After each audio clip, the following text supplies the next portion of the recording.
what is going on? Yeah, those are my rotors, and yeah, that piece of crap right there, that was mine too. And I'm gonna explain to you why that is in the back of that truck, because I'm back here. I didn't see here, I'm back here at Ray's, and I'm working on a 22 Super Duty. Just got done working on a 20 yesterday, but a couple things I wanna talk about with, again, the DCR and the extra parts you're gonna have. All right, guys, let's go.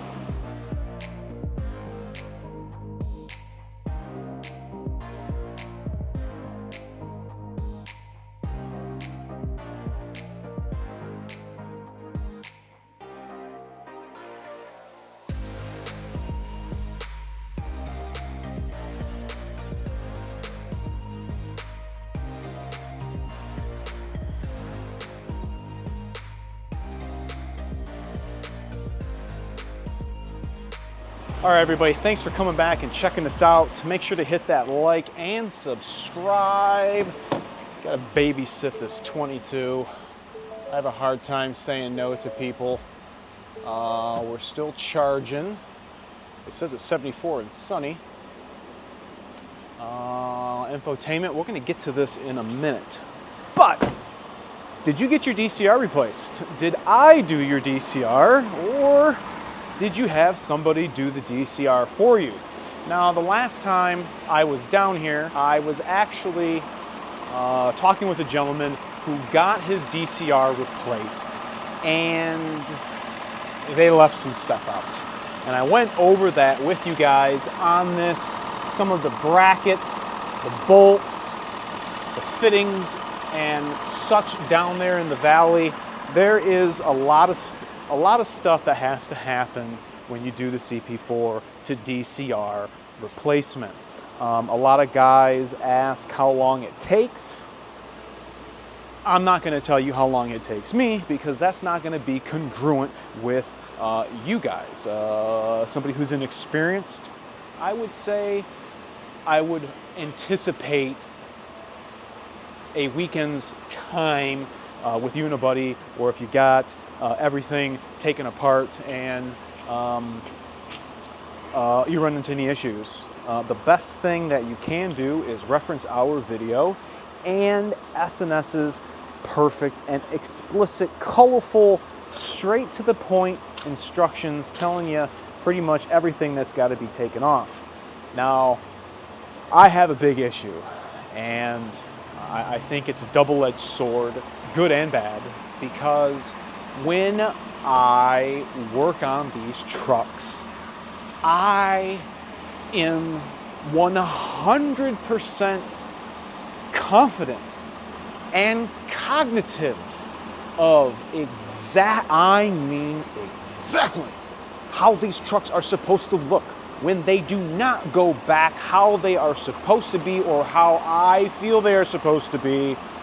It really bugs me. I don't know if that bothers you, but a lot of you guys prefer that I be like that when I work on your vehicle. So with that being said, a lot of the stuff that you guys ask me pertains to workmanship, and some of the things that you are going to notice after doing your DCR is some leftover parts. Now, these parts are no longer used. These were the sneaky hidden bolts that you have to remove through the front cover. Maybe I should redo. Do you guys want to see me redo my installation video 2 years later of the DCR? I think it might be worthwhile to show you maybe some of the tips and tricks that I've learned so you can aid in your removal and disassembly. This was the bracket that attached the fuel lines to the back of the CP4, sitting like this, no longer needed. 2 of the bolts that hold this together are no longer needed.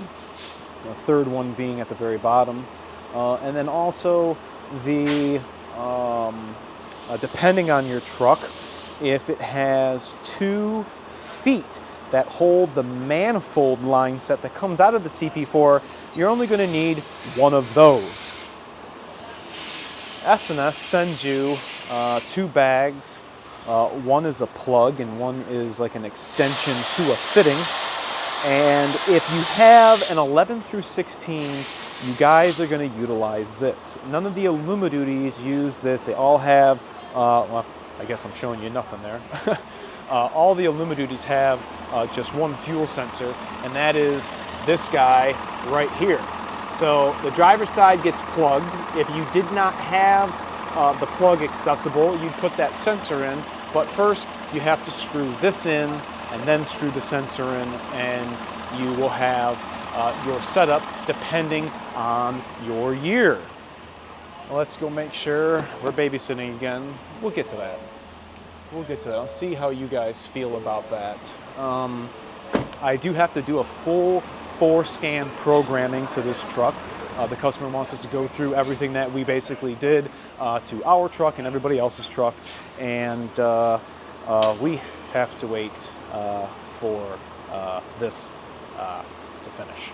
Now, one of the things that I always make sure to ask my customers, especially being in the repair state of Michigan, per Michigan Repair Act, I have, within a certain amount of hours, I believe 72, I believe I have 72 hours to produce the parts that I replaced. For those that are too big or heavy or have to be returned to the manufacturer for core credit, they can be inspected by the customer. I'm not going to put a greasy fuel tank, cylinder heads, fuel injectors, or chemicals that are going to mess up the interior of the vehicle. I am not going to put those in the truck. But I do, however, ask the customers for all their parts. One, maybe they don't believe me. Maybe they want to see if I really did inspect or replace those parts. What did I have to do at the dealer? Every part had to be returned for warranty, had to be boxed up, had to be written on, the date, the RO, who put it in the box, because I'm not going to have nobody point any fingers at me for parts that are not going to be returned. Catch me. It ain't going to happen. I keep congruent. As much as I hate to say, the foundation that was built and formatted for myself at that entity, I have to keep going and keep those same practices, because it is a very high level of service that I deliver to my clients. They are paying for what they get, and if they don't want them, they can throw them out. Parts packaged up, instructions going back in the box. I want the customer to be able to not only look at those, but go over the truck with himself.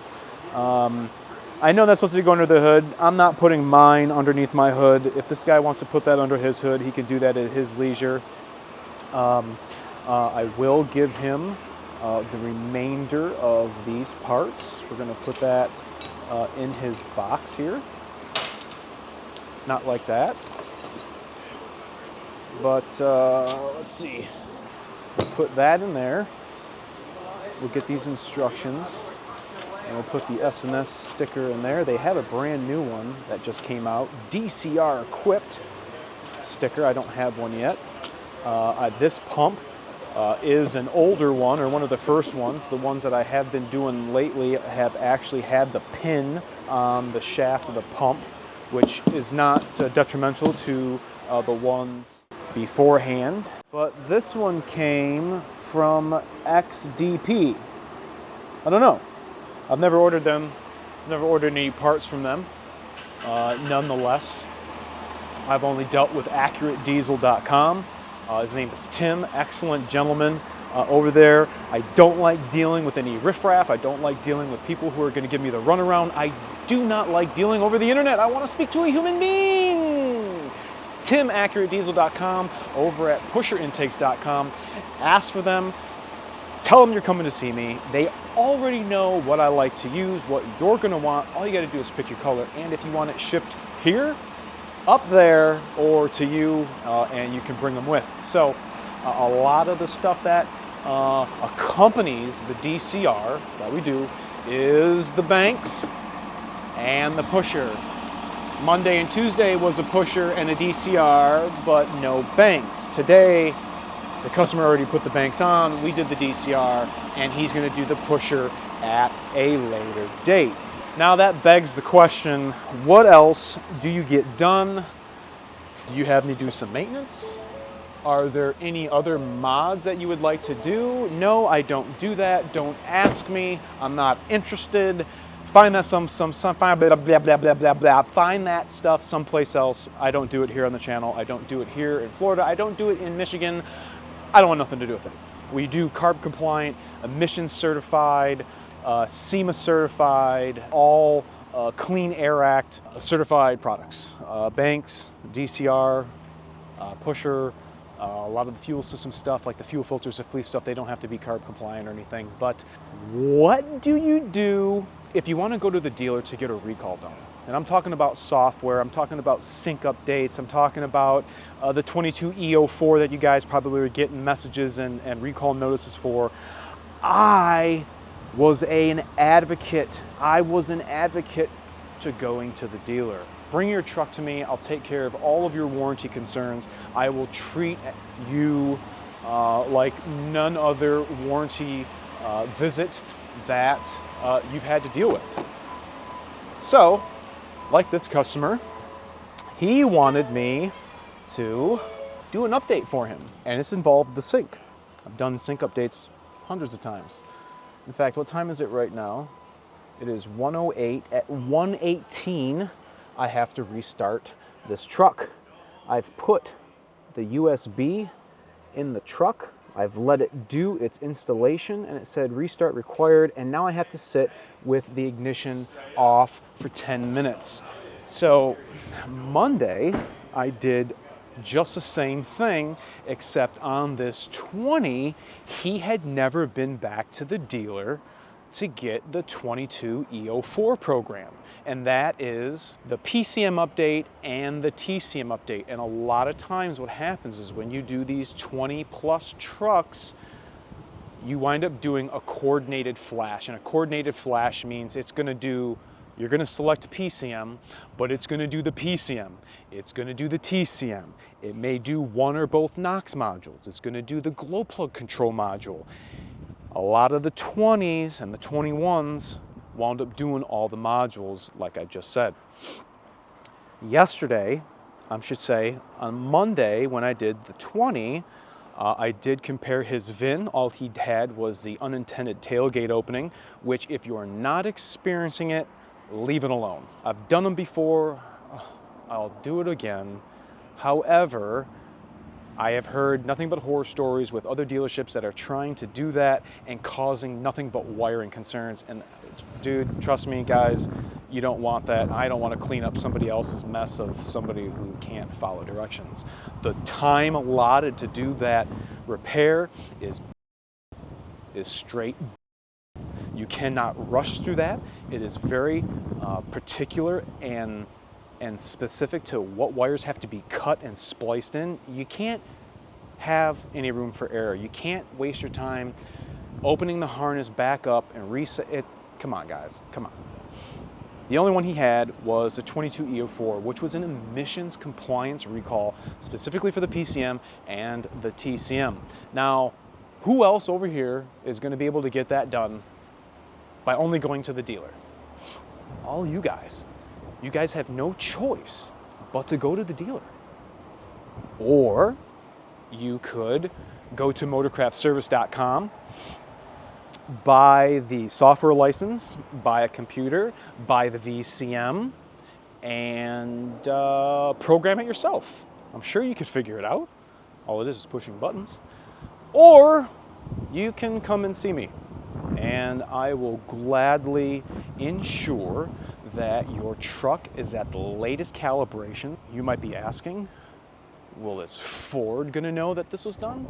Absolutely, because what has to happen is when you program these new trucks, everything has to go to the mothership and has to update the database to let you know, or let Big Brother know, that the PCM is at this level, the TCM is at this level, the TCU is at this level, and so on and so forth. And it will send all that stuff up in the cloud and will tell the mothership what software we're at. Is it going to know specifically who did it? No. Is this something that the customer's going to have to compensate somebody for? That's where we're kind of gray. Recalls are supposed to be done at the dealer.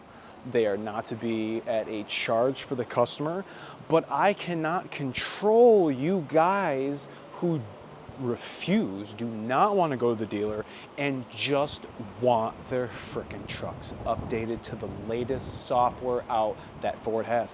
I don't have a problem doing it. If you want to bring your truck in for a bunch of repairs and you want to make sure that it leaves here with the most tip-top software out that you would be getting at the dealership, bring it on through. It is, I tried to explain to customers that since your truck was built, Ford has tweaked and modified how the DEF system's going to work, how the regen system's going to work. And you know everybody hates that EGR, but they're going to tweak how that works. Even the turbo. So why not would you want it at the latest software revision? So if you guys are coming to see me, let me know ahead of time if that's something you want to do. What time is it? Is it at the 18 mark? Nope. Nope, we still have 5 more minutes. This gentleman did not have full screen Apple CarPlay. I don't have the big screen, so it's not really a big deal to me, but for those of you that have Sync 4 and want that sync update for the full screen Apple CarPlay, let me know, and I can adjust accordingly to the work schedule because these aren't quick. They're a few hour update, especially depending on the modules that you are going to update. You got some leftover parts after a DCR, don't fret. You're going to have some extra parts. Just please make sure that those extra parts aren't going into the engine, and grab Urban 3D's intake ports. Link in the description, and I'll put a link to the video that we made. He's got some excellent 4x4 hub turning tools, and if you guys take off the oil cooler or the oil adapter, filter adapter, and are doing an upper oil pan and don't want to get all messed up, he's got some plate covers for those as well. Let me know what you guys think of this video, if it subsided some feelings about some leftover parts you had, reiterating to follow directions and make sure whoever's installing your DCR is going to be using everything. You want old parts left over, you don't want new parts left over. And I thank you guys always for watching. Remember to like, comment, sub, share. Whether you are up north, down in the south, let me know. I will get at your Power Stroke. I have a long list. I apologize. You guys are wanting it. You guys are waiting. And I'm eternally grateful for that aspect of this big jump that is almost 2 years old. I appreciate you guys for watching. Remember to like, comment, sub, share, and I'll catch you guys all next time on a Ford Super Duty. See you guys later.